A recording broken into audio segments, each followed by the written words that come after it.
Well, good day, everyone. Welcome to the July installment of our virtual conversations, Women in Business, Shattering a New Culture, Shattering Glass Ceilings. We have an elite group of women with us today, female entrepreneurs who have proven that when you believe in yourself and your passion, you can conquer your dreams.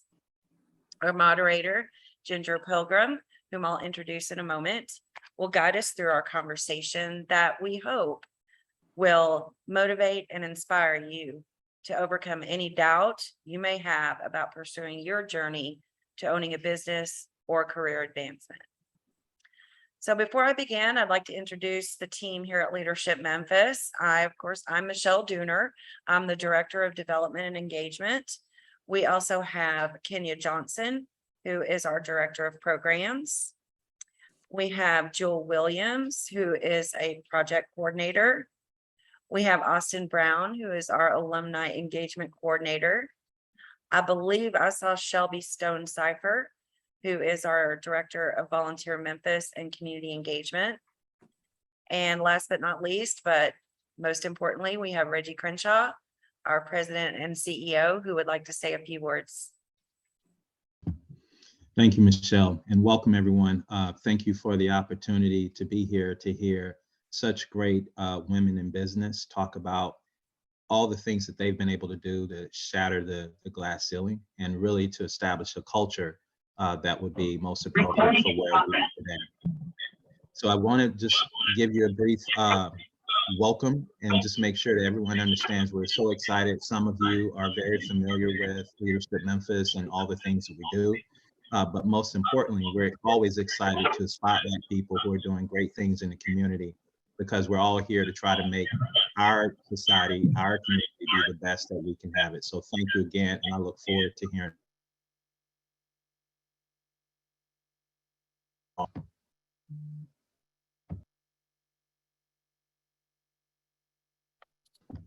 And I'll turn it back over to you, Michelle. Thank you, Reggie. So it's now my privilege to introduce today's moderator, Ginger Pilgrim. Ginger is a member of the Leadership Memphis Executive Board and a graduate of the 2012 Executive Program. She is a principal in the Health Industries Advisory Practice at PricewaterhouseCoopers, based in Memphis, Tennessee. She joined the firm in 2004 and is focused on helping clients achieve operational excellence and strategically aligned cost. She has over 30 years of experience in healthcare, including public accounting, auditing, and consulting, as well as more than 10 years within the finance division at a major academic medical center. She also co-leads PricewaterhouseCoopers leadership and client service efforts related to social determinants of health, assisting providers in achieving and demonstrating measurable improvement in the health of populations they serve. So without further ado, I give you Ginger Pilgrim and our panel. Thanks, Michelle. Appreciate it. And I'm looking forward to the dialogue today. As Michelle mentioned, I spend my time helping hospitals and healthcare providers, and I will tell you it's been a trying couple of years facing COVID and all the other challenges that we've all seen, but it's certainly rewarding work. And I welcome the opportunity to moderate this panel today and appreciate the commitment that Leadership Memphis has to topics such as this, and certainly look forward to the dialogue. Welcome all of you, and certainly want to go around the horn and ask our panelists to introduce themselves because Michelle did a great job of giving you a bit about my background. So Kayla, why don't we start with you? Well, it's a pleasure to be here. Hope everyone can hear me okay. I've been looking forward to this conversation. It's an important discussion. So kudos to all of you for taking some time today to really have this conversation. I'm Kayla Rodriguez-Graff. I'm the CEO and co-founder at Sweet Bio. We're a Memphis-based medical device and health equity company that's using honey in ways that haven't been used before to treat the nation's toughest wounds, like diabetic ulcers and skin cancer surgery sites. So it's been a 7-year journey taking a product, a concept from really the bench, the university through FDA clearance, patenting across the globe, and now Medicare coverage and helping hundreds heal We've raised 6 million and have lots of stories being, a young Latina founder in a space that is typically more male dominant, whether that's healthcare or venture capital, but thrilled to share just a few of my learnings, also learned from the ladies on the panel as well. And thank you all for being here. Bridget, how about you?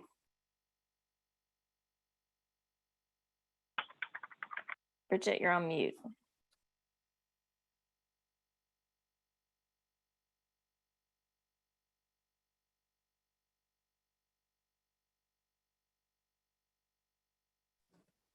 There we go. Good morning, and thank you for having me. I'm Bridget Green, owner and managing member of Top Cat Masonry Contractors. Top Cat Masonry Contractors are general contractors specializing in Division 4 masonry. We provide brick, block, rock, stone, precast, and glass block for commercial and industrial projects. We've been in this industry now for 25 years. We have an unlimited license, which means that we can do any size project. We're licensed in Tennessee and Mississippi, and we're looking to be licensed in the other southern states, Arkansas, Louisiana, and Kentucky. So thank you for having us, and we look forward to a great dialogue. Thanks, Bridget. And Miriam? Hola. Hi, my name is Miriam Cordero. I'm born in Mexico, but I feel my home is here in Memphis, Tennessee. I started my business 4 years ago and thinking in something I like and something I want to share with everybody. So flowers, why not to share the power of flowers? And we started with a flower truck who been around Memphis and different places and different events and different circumstances. And it been so nice and good, busy and a smile. And it don't been too easy because it's something new. And like Kyla say, be a Latina, be a woman, be out or you was doing for years and years. So it takes time, it takes effort. But really happy to be sharing this with you guys. So I'm excited about this. Thanks, Miriam. So I think I'll have each of you share with the group how you actually chose to enter the field that you're in. And Kayla, let's start with you. Yeah, I never in a million years thought I would be in the medical space, let alone medical device, highly regulated by the federal government. I'd like to say I'm classically trained in corporate retail. I worked at Target Corporate in Minneapolis for many years, and then went out to San Francisco to get my MBA and work at innovation offices. I even sold my car to learn how to become a front-end web developer. So I thought I'd be in bits and bytes, and let alone I'm in biotech. But what I realized about what I wanted to build with my career, I took every role at Target I could to help build skill sets I knew I would need someday to start a business. I just didn't know what that business was. And I knew it would be something that would help millions have the potential to make a difference, make a better world. And so when my brother, who's a biomedical PhD and tissue engineer, told me he was working on this technology, taking a material people know and love, honey, combining it with another material that people know, collagen, in a way that's never been seen, that has the potential to lower cost and improve outcomes. I mean, for me, that was just, okay, I can learn this industry. But what I can bring to the table is I understand consumer behavior. I understand how to make products flow. I know how to build business models, and I know how to disrupt things once I learn what they are. And so biotech, I can learn. I'm still learning, but I think when that opportunity came up, it's very easy to say no. Okay, maybe I stick to retail, or maybe I do something tangential. But in all reality, it was tangential. It was taking the skills that I learned and applying it in a space that had such high potential. So we relocated to Memphis since I was in the Valley, and what I've learned over the last 7 years, I mean, it's just been extraordinary, and finding partners here in the city that have helped us gain that access and knowledge and make sure we make smart decisions. But we haven't been alone. And I'm sure all of us ladies can talk about that concept about not being alone to take this huge leap into something new. But it was de-risked along the way as we thought through, okay, where should we bring this company? Well, where the expertise is, and that's here in Memphis. How should we build it? How can I get smart really fast on this? And then how do we make sure we can fund it to get this concept off the ground? So I never thought, as I said, I would be in this space, but glad to be in it because we're now starting to see the impact on people's and their families' lives. But also glad to be here in Memphis doing it because the opportunity the city has provided us. Thank you. Thanks, Kayla. Miriam, how about you? How did you make the choice to enter flowers as your field? Well, for me, since I was a little girl, I always was making these little bouquets around the way home when I was getting out of school and picking these little flowers on the way. And it's been a dream. It's been a dream. And when the opportunity came, I think I was ready to take a leap of faith. So we started, and I think it's something beautiful. It's something pretty you can share. I've been building really good friends around this. A lot of people have been like, oh, are you sure you want to do this? But in the same way, I've been finding people who believe in what I'm doing and they like what I do. So it's been ups and downs like in every different business and when you are learning a lot of things. So yeah, that was the time to make my dream come true. So I'm living the dream. That's exciting. So Bridget, how about you? How did you choose masonry contracting? Well, it really wasn't a choice initially. My background is finance and banking. Mm-hmm. And I have a 20-year career and had a 20-year career in banking. And I progressed from teller to vice president, and I managed a branch. And one of my colleagues needed some brickwork done. And my husband, which is my longtime husband and my wonderful business partner, has only been in masonry. He was a product of the Vocational Industrial Clubs of America, VICA. And so he did this work for one of my colleagues, and he did such a phenomenal job. And he was we were at the same level. He was a vice president and I was a vice president. And he kept every single day that my husband completed that job, with your brains and your husband's bronze, you should be working for yourself. And he would tell me that almost every single day.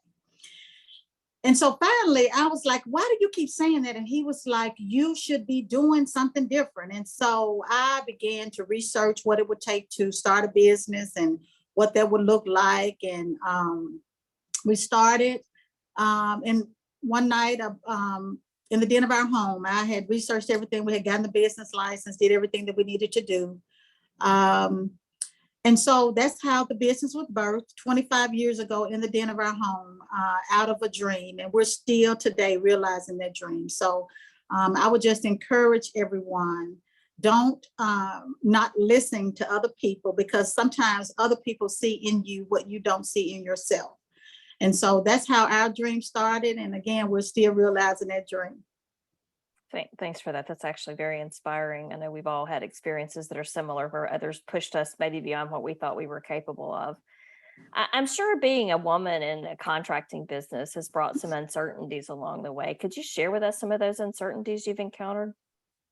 Certainly, absolutely. There are uncertainties, and even in, with this COVID thing, but there are no uncertainties in my capabilities, but more so due to the industry being a male-dominated industry. And again, I said my background is in banking, and construction is an industry that we considered a non-preferred industry, meaning that most construction companies fail within the first 2 years of being in business statistically. And so I knew that going into construction. So the trajectory of success came as a result of our tenacity, not accepting being told no. I look at no as not right now.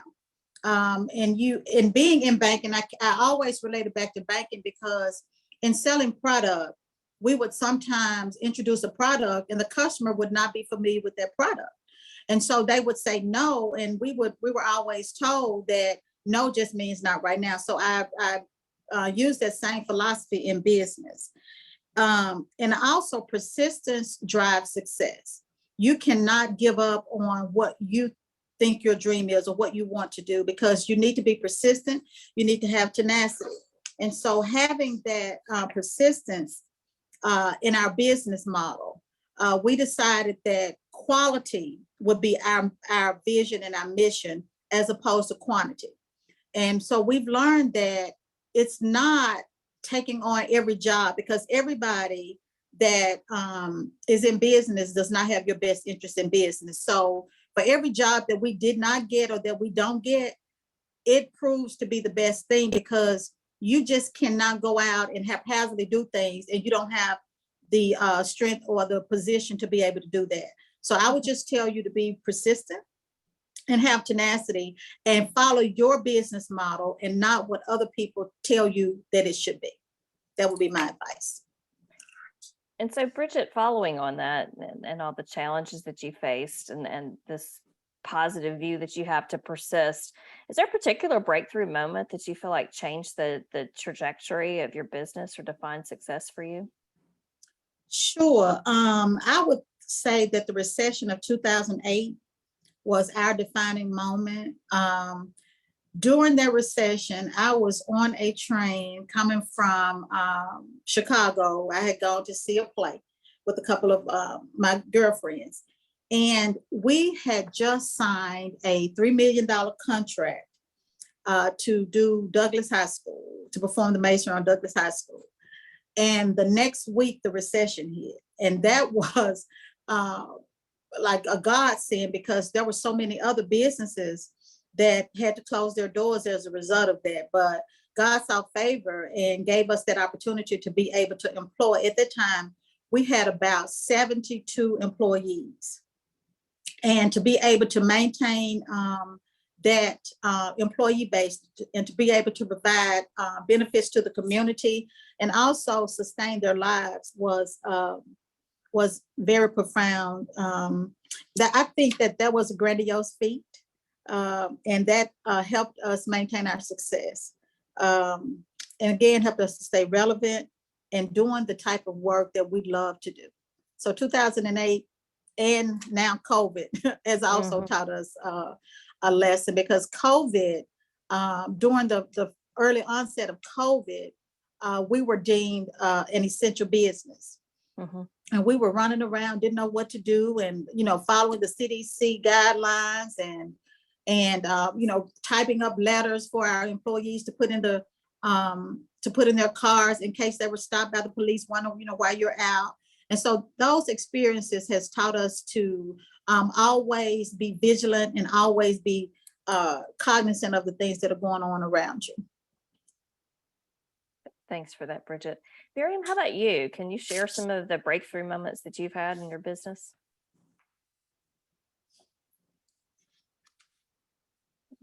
Miriam, I think you're on mute. Sorry.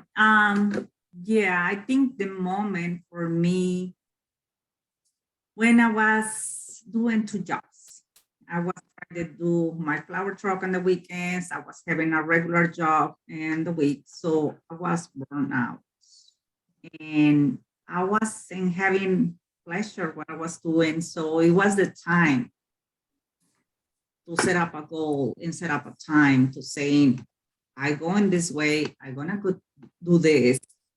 And I put time, I plan it, and finally I was able to quit my other job and do what really I like to do, what I love to do. So that was the moment my body was tired. So to decide, keeping doing what I don't like, or stop and make a big effort for do what I like. So I think I make a really good decision, Absolutely. the right one. And Kayla, how about you? What breakthrough moment comes to mind? Yeah, I mean, I love what you just said, Miriam, because, it's such a fascinating concept that a lot of times we have a fear to take the leap into the unknown because it can be painful. Yet our current situation is also painful. So which one leads us to a path towards the light? It becomes a really interesting conversation. That I just love that you said that. I would say there's been a few for us over the stages of our career. I had a great job at Target working on really crazy innovative ways to do shopping. And I remember when we decided to found the company, I think anyone would have doubts. Should I do this, right?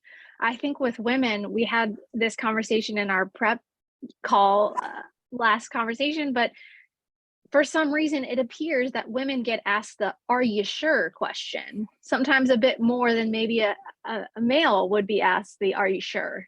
And so you already have a lot of self-doubt that you can do it, and then you get the external doubt on, is that what you think you should be doing? I mean, that's kind of a big leap. And well, do you know enough in that space? And women don't get funded, and so at that moment, I remember having a conversation with my brother and saying, okay, let's just not listen to anyone for a moment and figure out the first breakthrough is, do we have something here?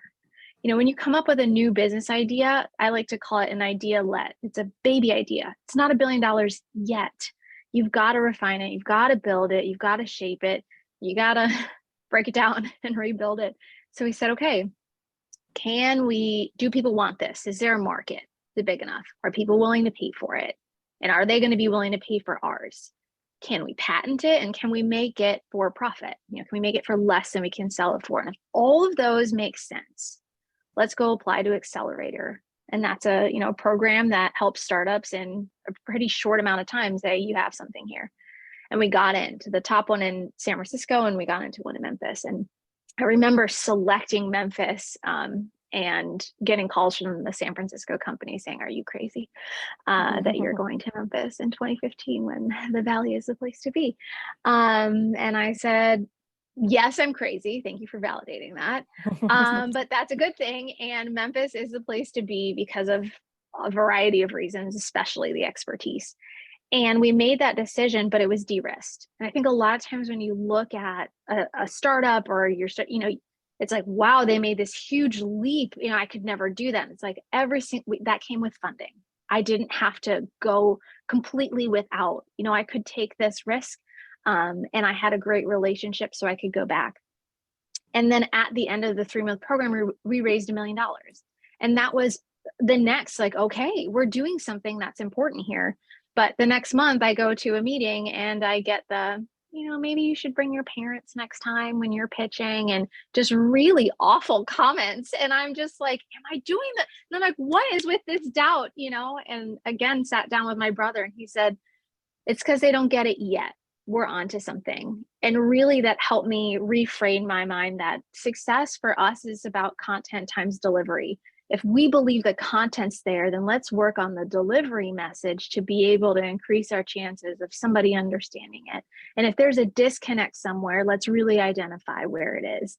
And so in those moments, it's really shaped how we tell our story, and who we want to partner with, because those were probably not the right partners as we move forward. So those are a few of mine. Yeah, thanks for that, Kayla. And I think we all have our version of those questions that folks have asked us along the way about, our ability to be in whatever environment we're in, and pressuring through that helps us tell the story to others who are going to face that when they're earlier in their journey. And on that note, Miriam, can you share with us what women have inspired or mentored you along the way? And I'll ask that of our other panelists when you finish. Well, women. The first one, my mom. She was having this passion for flowers, but she wasn't having all the time to do that. She had a tough life, but she was a warrior or guerrera, like we say. she always found a way to go through to the stops or to the wall she was having. So I learned a lot from her. Like I say, her passion for flowers and plants. We are from a really dry place where I born is Reynosa, and it's really dry, but you cannot believe it. The garden she used to have, it was full of fruit trees, papayas, avocados, peaches, figs, lemons, in a small space. So I think she did a lot what she was having in her hands. And now I think we are able to have more with technology, bridges, woman supporting woman. And I think it's different right now. Of course, we're gonna receive the, no, maybe not, maybe you can, maybe it's wrong, maybe this and that.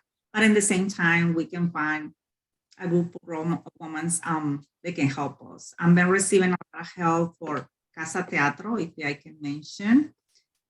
We started with them doing the markets, and for the director of Brooks Museum, she always been helping us too. So I can mention some really important ladies here in Memphis who open their mind to this new project and these new things. So my mom first, and like I said, it's too many leaders out there, and they're able to help other one who've been through for all this process. Mhm.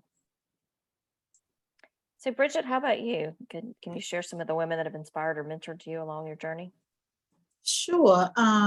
First of all, I'm just like Miriam, it would be my mom. My mom taught me that whatever you do, you be the best. And she almost made me feel that I could own the world.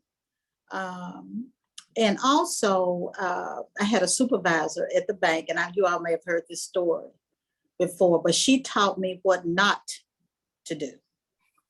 And so being with that, she was a tyrant. I felt she was a tyrant. And I looked at her, and I was able to extract some things from her. One of the things that she did teach me was that if you're ever upset and you put something in writing, type it in your anger, but let it get cold. And once it gets cold, if you feel the same way the next day, then you send it. But chances are you won't feel the same way. And so just always remember what you put in writing will last forever. And so when you're angry, don't send something that you are typing in anger, just wait. And so again, it was my mom. And also she taught me what not to do. But even in that, with somebody as bad as I thought she was, that was a great piece of advice, to not send something in anger. Mm-hmm. So Kayla, how about you? Yeah, I feel like at each stage of our lives, there's always an opportunity. If you guys hear thunder rolling, I don't know if anyone else is experiencing the thunder here. Yeah, we should be grateful here in Memphis for that. I know, I'm like, rain. At every point in my career, I feel like I've been fortunate to have someone help show me the way. I would 100% my mother and my grandmothers, who have all built businesses. I grew up knowing I can do anything I wanted. And I had an older brother, so I was going to be better than him. And I feel like when I joined a corporation, it was my best opportunity to learn from strong women, and I got to see them. And so I think that there are opportunities as a mentee, you've got to seek them out and go take the meetings and go ask for advice and be vulnerable. And so I used to say, mentors at Target that I saw skill sets I wanted to develop in myself. So Laisha Ward, she's the chief community relations officer at Target. And I saw her speak and I thought, man, if I can communicate with that conviction, if I can tell a story that helps people feel, then maybe I have the opportunity to bring what my concept with the delivery and make it a success. I'd speak on right now in my life, peer mentors have just been extraordinary. I've been picking up the phone and calling women founders, and they've been picking up the phone and calling me. And what I've realized over the last 7 years is I waited too long and sat too long in my distress before calling somebody. When now, if I'm stressed, even if I'm irrational and off the rails, I pick up the phone and I talk to someone who I know has experienced it. And then they can say, I hear you, Kayla, and that sounds terrible. Are you done? And I say, oh, yeah, okay, I think I feel better now. And help me get through this, right? And I think we all don't use the phone as much as we used to anymore, but it's a great way to build a relationship with a mentor while not trying to go grab coffee or try to schedule something. I feel like I've been able to pick up the phone and call and really get through some of the tough moments. So there's many women that have been here in Memphis, but I've also joined so many incredible boards, Agape, Epicenter, Shelby Farms, Life Science, where I've intentionally tried to be in a place where there are brilliant women and men that I can just keep learning from. And I think if anybody's looking for a mentor, there's so many great boards or volunteer activities to get involved in that strong women are in, and you can get the chance to really expand who could be your mentor so that you can select. And I would say having mentors has been, I think I'm alive today with starting the company and now 2.5 kids in. They've helped me get through it. Yeah, and I think, as we've all been talking, I think folks are beginning to understand. We also feel an obligation to give back as we've progressed. So getting past that fear of asking someone for their time and recognize that that's the responsibility that many women who've walked this trail take on themselves. It should be something we should keep in mind when asking for help. Miriam, how about sharing a little bit with us about how Memphis patrons have embraced some of the unique offerings that you're bringing as products that represent your Mexican culture? Well, really happy and really proud to be a Mexican. But yeah, I started, like I say, with Casa Teatro. One day they have idea for this parade, Dia de los Muertos. And one of them, a friend, she told me, I need to bring someone who start bringing products to sell. I'm going to bring someone from Knoxville. And I say, nope, I can go get this and I can start looking for something pretty. And that was the way we started. And one Dia de los Muertos in Brooks Museum, we start selling these products. But before that, I started doing markets around the city. And I noticed it was something missing here. I know it's a lot of restaurants, a lot of stuff who sell Mexican stuff, but I tried to bring something different, authentic, colorful, meaningful. So I started chasing and looking for different ways to bring stuff. And I've been receiving a really, really good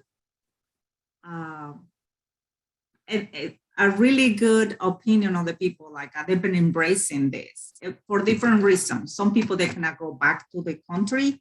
Some people even in vacation. Some people there know the cultural meaning of all this. And I can say I'm very pleased for all the way they've been welcoming my culture here and be part of them. So. Okay, thanks, Miriam.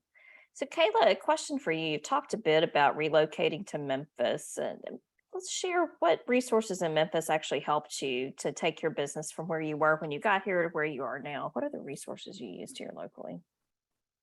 Yeah, I'd say, as I'm like taking notes from one of the ladies here, when we looked at where to build the company, knowing that a startup can take quite some time to get, especially in the med device field, to get off. I mean, it could be a 10-year journey.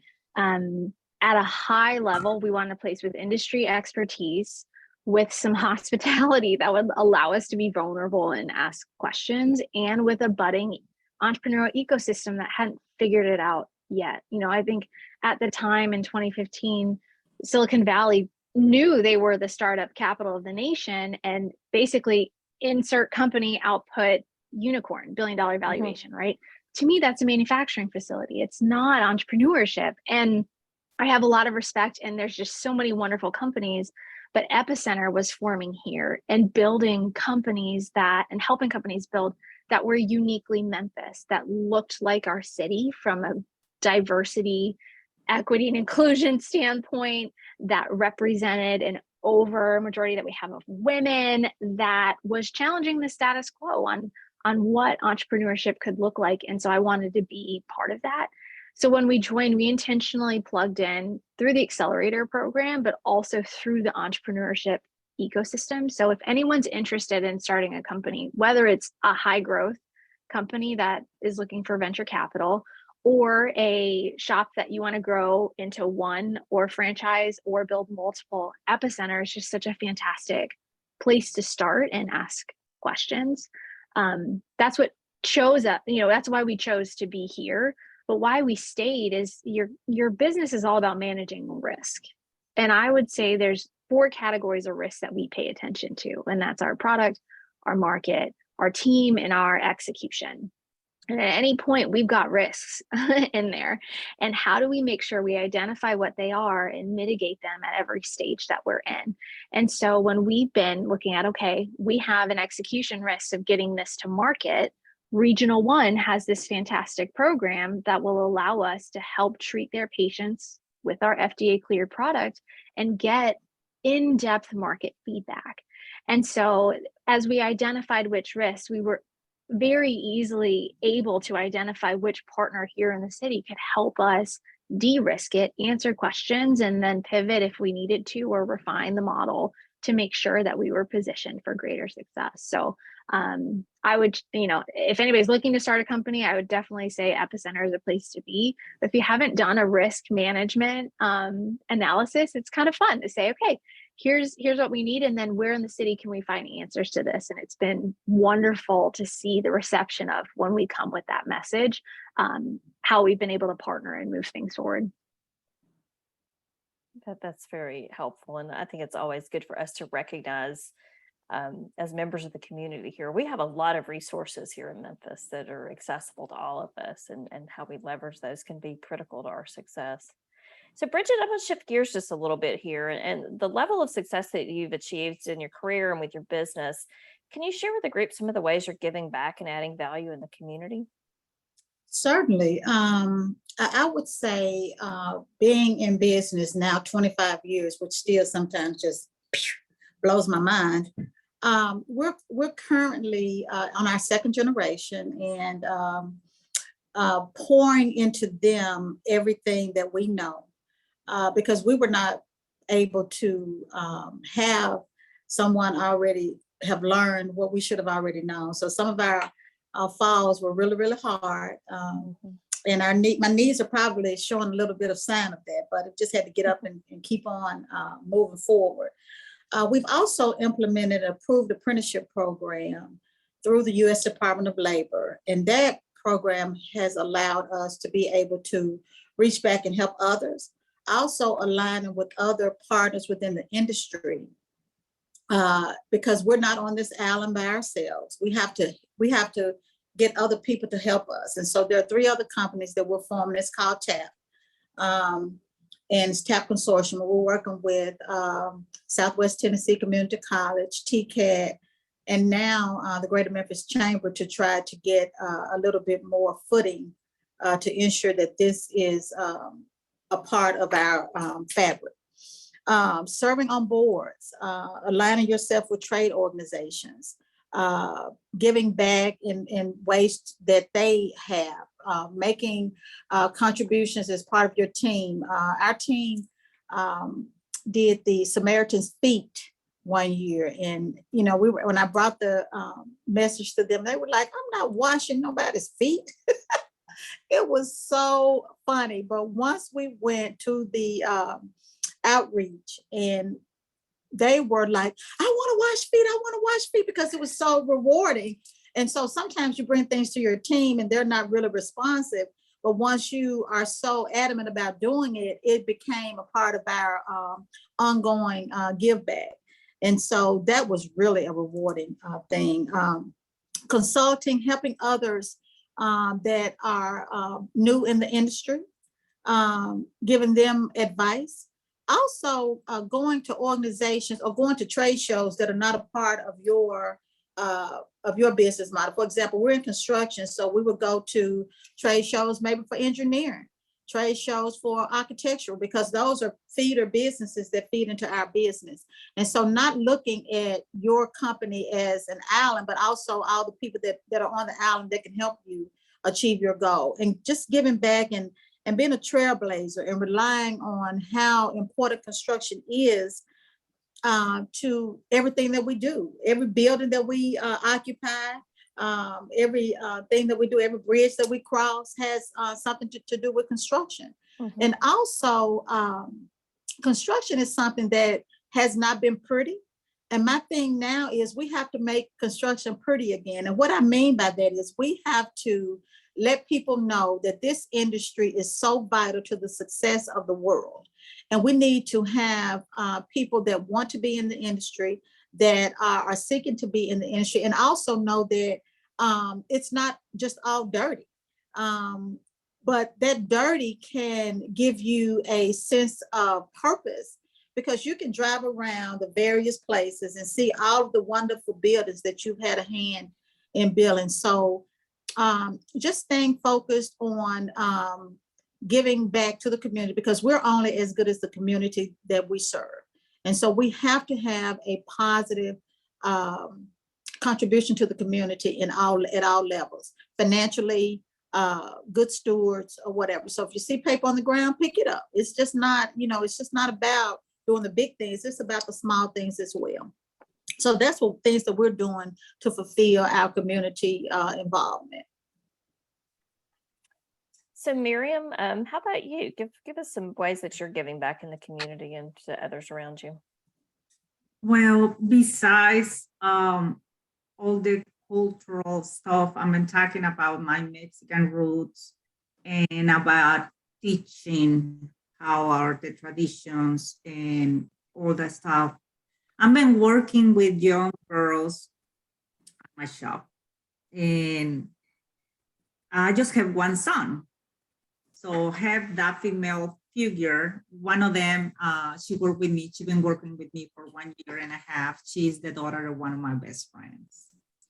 I've been teaching them since how to touch a flower, how to see the color.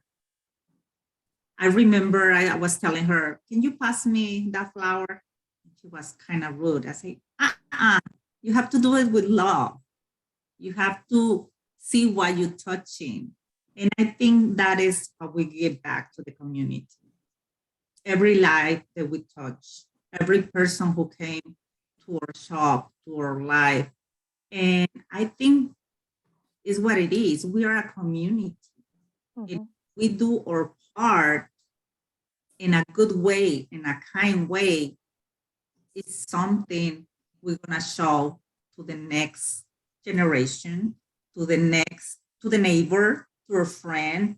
It's something we're passing. So besides that, the girls who've been working with me, who've been learning how to do certain stuff, they're young, and so they're learning how can life be. I'm very honest person. I'm very straight saying things.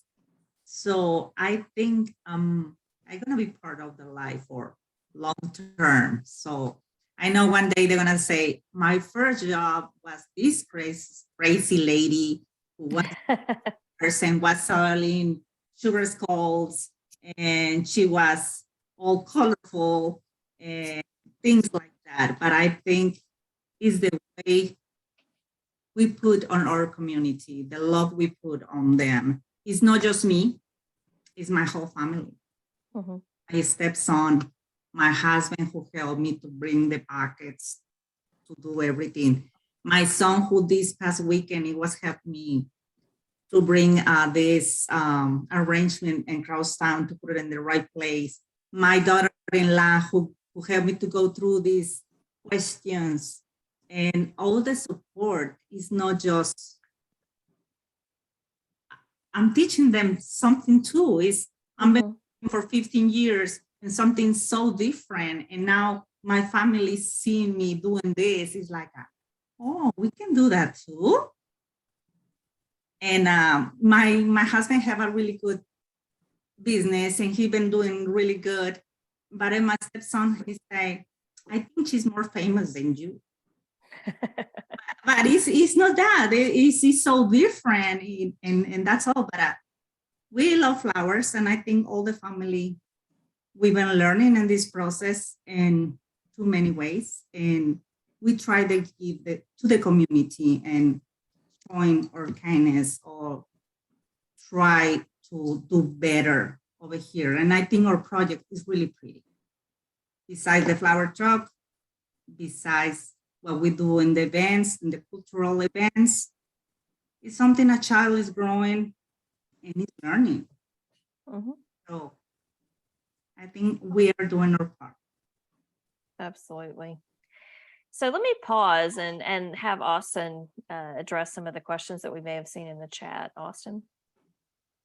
I think Austin may have dropped off, so I'm going to take this one. I believe we had a question from Mary McConnor, but I believe we answered it through the discussion.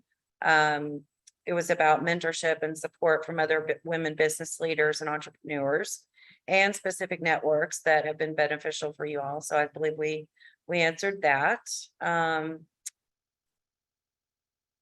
We had a question.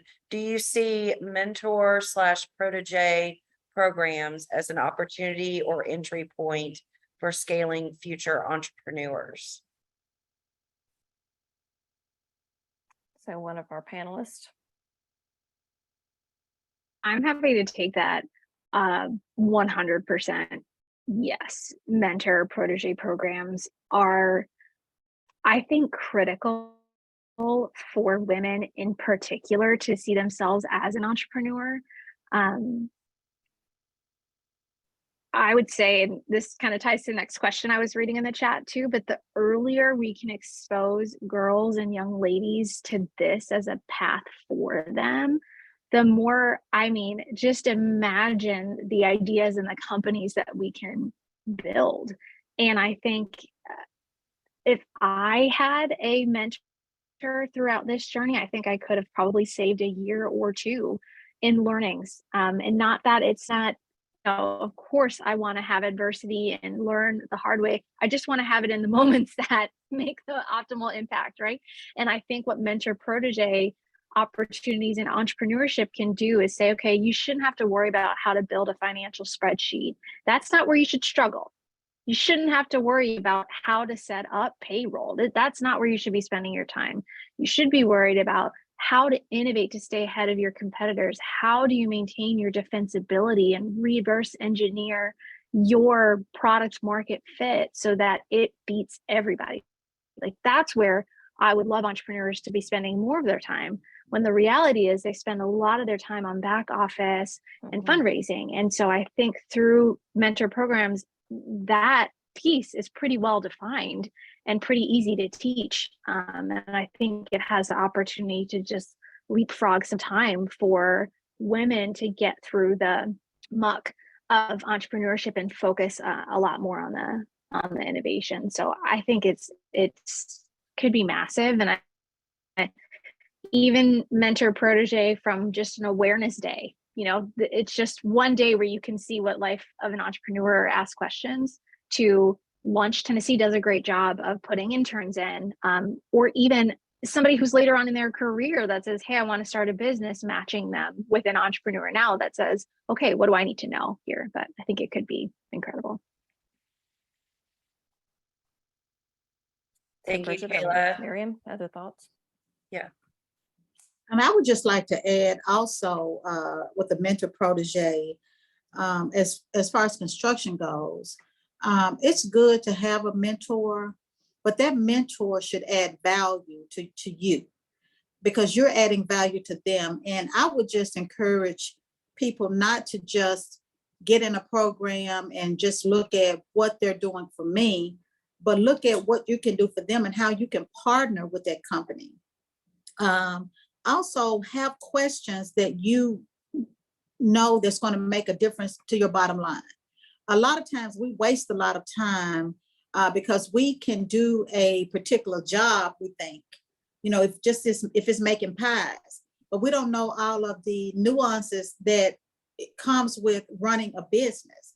So have questions, tangible questions for that mentor to be able to feed from them what they have learned, be able to understand why or some challenges that they've had that could possibly keep you from having those challenges. And don't just go into it, blind. Go into it knowing what you want to get out of it, because time is money. And anytime you're investing in something, your time, you should be getting something from it and not just doing it for somebody to check a box and say, I help, I mentored this person. Well, what does that really look like for you? Write down what that really looks like for you as a mentor. What do you want to get from that person? Use that person as a springboard for things that you want to achieve, or just and be vulnerable with them. If there are things that you don't know, say that you don't know it, and that's okay. But that would be my advice. So Michelle, were there other questions? We do. We have one more question from Tracy Zerwig Ford. As a staff member at Hutchison and advisor to hundreds of girls, I'm curious what training or knowledge did you wish you had in high school and college that would have helped you in your journey?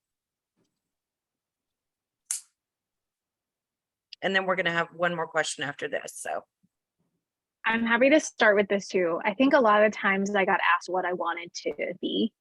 Like, okay, you got to pick a major. What is it you want to be versus what skills do you want to develop and how do you want to change the world, right? What's really interesting, I think I figured out, thankfully, early on in my career is I can have a job I like, I can be at a company I like, or I can be in an industry I like. If I can do all three of those things, that's fantastic. But I shouldn't narrow myself to just do that. If there are opportunities that push me into a job I like because I want to build that skill set, if it's not the perfect company, it's not the perfect industry, you can still do something amazing. And that may be where you're at. If there's a company that you like, but it's not the job, then maybe you have to stick it out for a couple of years to get to the job that you like. And if it's the industry, it may not be the perfect job, it may not be the perfect company, but you can learn really quickly if that's where you want to be. And I think for me, instead of saying, hey, Kayla, I wanted to be a Supreme Court judge, took a different path in life. And I'm fortunate to, have landed with what aligns with my strengths, with my passions, and what is able to provide an income for my family, right? That's amazing that I have landed here. But how we can help with skills development and say, what makes you happy? Who do you see that inspires you? And what about them? It's like, okay, you like the way that they communicate. You like the mission that they're after. You like, so that's kind of the first thing. I don't know the solution to it, but I feel like changing that. My gosh, I wish I saw an entrepreneur. I wish right now I'm 7 months pregnant. I wish I saw a pregnant female entrepreneur, that was doing amazing things. So even having exposure days of non-traditional, and I would say still minority paths right now for women, you can't be what you can't see, right? So having exposure is just so helpful. And I'll think of who said that, because that's a famous quote. So I'll make sure I'll give credit and look it up.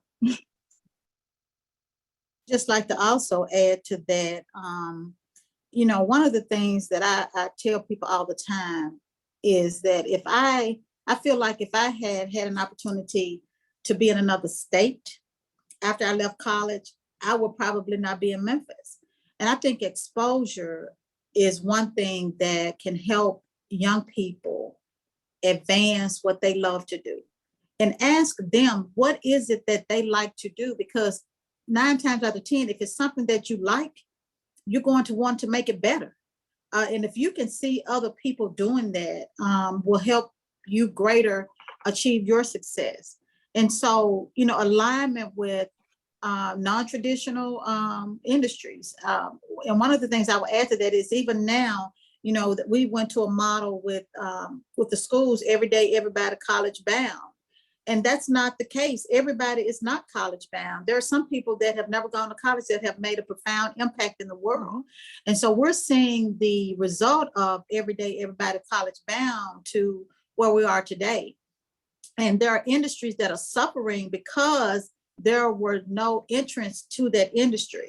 So give people an opportunity to see what they want to be, and help them achieve that, and stop putting people in a box and try to make a box for them to fit in and not put them in the box. That would be my advice. Well, I know we are just about at time.